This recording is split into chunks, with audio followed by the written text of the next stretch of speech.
أعوذ بالله من الشيطان الرجيم بسم الله الرحمن الرحيم. Et le cheikh il dit que peut-être que certaines personnes, des fois, qu'est-ce qui arrive, c'est comme on a dit tout à l'heure, comme le frère Jihad il disait, que parfois, il y a des gens qui vont aller aux tombes, qui vont invoquer soi-disant ces awliya, que les gens appellent des awliya, et qu'ils vont recevoir quelque chose. C'est-à-dire ils vont demander quelque chose au wali et ils l'ont reçu. Et donc ils s'imaginent que ça prouve que qu'est-ce qu'ils font c'est correct. Et le cheikh il dit, mais même s'ils reçoivent qu'est-ce qu'ils ont demandé, ça ne prouve pas que ce qu'ils font est correct. Hein? Parce que Allah subhanahu wa ta'ala, des fois, leur donne ce qu'ils ont demandé pour les éprouver dans leur foi et pour que ce soit une fitna pour eux. Hein? Que ce soit une fitna pour eux, min bab al-istidraj, hein? Parce que, étant donné que, comme j'ai dit tout à l'heure, comme ils se sont détournés d'Allah subhanahu wa ta'ala, Allah subhanahu wa ta'ala les a punis en exaucant cette demande qu'ils ont fait à ce wali, hein? Et il les a exaucés pour qu'ils s'éloignent encore plus dans l'égarement et dans le shirk, parce qu'ils se sont détournés d'Allah subhanahu wa ta'ala. Ou bien que la chose arrive, hein, comme on dit nous, par coïncidence. En réalité c'est par qada wa qadar, c'est-à-dire Allah avait prédestiné qu'à ce moment-là, cette chose-là allait se produire, et donc le doua est tombé le doua pour ce wali est arrivé exactement en même temps que qu'est-ce que Allah avait prédestiné, et donc lui il s'imagine que c'était à cause de la tombe, alors qu'en réalité ça n'a rien à voir avec la tombe, mais c'était prédestiné par Allah subhanahu wa ta'ala. Et le cheikh il dit, le fait qu'il ait reçu ce qu'il a demandé, ça ne prouve pas que c'est correct ce qu'il a fait. Hein? Mais il faut retourner pour savoir ce qui est correct au Coran et à la Sunna, pour savoir si c'est permis. Donc, c'est comme un exemple qui m'est venu à l'esprit là juste maintenant, comme par exemple, supposons, tu sais que dans l'islam c'est haram la loterie. Tu sais que la loterie c'est haram, ça fait partie de al-qimar, al-maysir, hein? Ça c'est haram. Mais supposons qu'un musulman, sa foi est devenue faible, il achète un billet de loterie et qu'il gagne $1 million. Est-ce que ça veut dire que parce qu'il a gagné c'est halal de jouer à la loterie? Non. Sauf que c'était écrit qada wa qadar, il est tombé sur le billet gagnant. C'est une fitna pour lui. Maintenant, qu'est-ce qu'il va faire avec l'argent? Est-ce qu'il va le prendre? Est-ce qu'il va pas le prendre?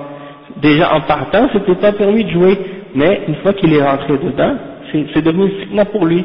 Bon, et la même chose pour celui qui rentre dans le shirk et qui demande à la tombe ou à quelque chose, il demande et il reçoit ce qu'il a demandé. Et là, il s'imagine que ça c'est une preuve que c'est permis. Donc c'est une fitna pour lui. Il risque de penser que c'est correct. Il va continuer à demander à autre que Allah alors que c'est shirk. Hein? Donc ça c'est un exemple.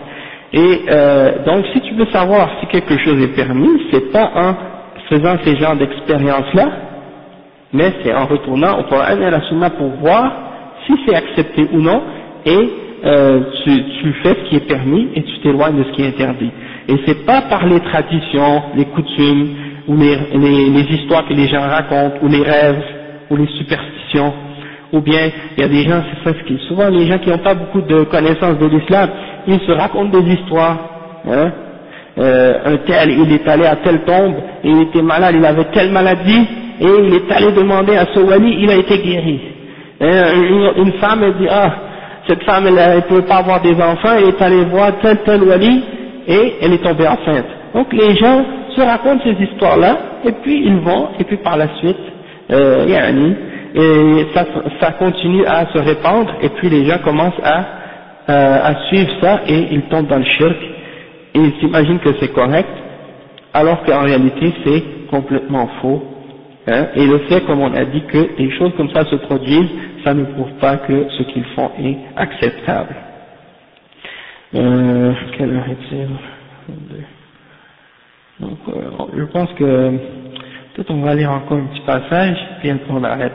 Le chef dit, يقول شيخ الإسلام وقد يرون عند القبور أو يسمعون عند القبور من يكلمهم أو يخرج عليهم من القبر ويقول أنا فلان الذي تطلب أو أنا أقضي حاجتك، ويتمثل لهم الشيطان، ليس هو الميت وإنما هو الشيطان، يتمثل لهم بصورة الميت ويخاطبهم ويجلب لهم شيئا مما يطلبون من بعيد، وهو شيطان يريد أن يضلهم ويريد أن يهلكهم وأن يتغرر بهم، أن يغرر بهم.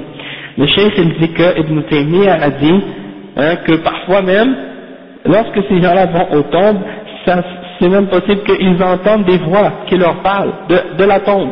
Ou bien, mon père m'avait raconté une fois qu'en Haïti, il y a des sorciers comme ça, ils avaient installé, elle est dans un endroit très éloigné dans les campagnes, les paysans ils ne connaissent pas, ils ont installé des haut-parleurs dans les tombes. Oui, en dessous de la terre, ils ont installé des haut-parleurs, comme des gens de walkie-talkie, donc ils parlaient à distance, et là les paysans eux ne savent pas, donc ils croyaient vraiment que c'était les morts qui parlaient, donc ça c'est des exemples. Et donc le cheikh dit des fois ils peuvent même voir quelqu'un qui sort de la tombe, qui a une apparence, qui leur parle, et eux ils s'imaginent que ça c'est le mort qui apparaît, alors que des fois c'est le shaitan, c'est pas le mort lui-même, c'est le shaitan qui prend cette apparence là et qui leur parle et qui leur amène des affaires, et eux ils s'imaginent que c'est le mort qui fait ça, alors que c'est le shaitan qui veut les égarer et les faire périr. Donc on va s'arrêter à ce point-là, Inch'Allah, puis on continuera demain, bi'idhnillah, pour clarifier les détails de les derniers points à propos de ce chapitre, Inch'Allah. Subhanakallahumma bihamdik, ashhadu an la ilaha illa anta, astaghfiruka wa atubu ilayh. Wa iyyakum.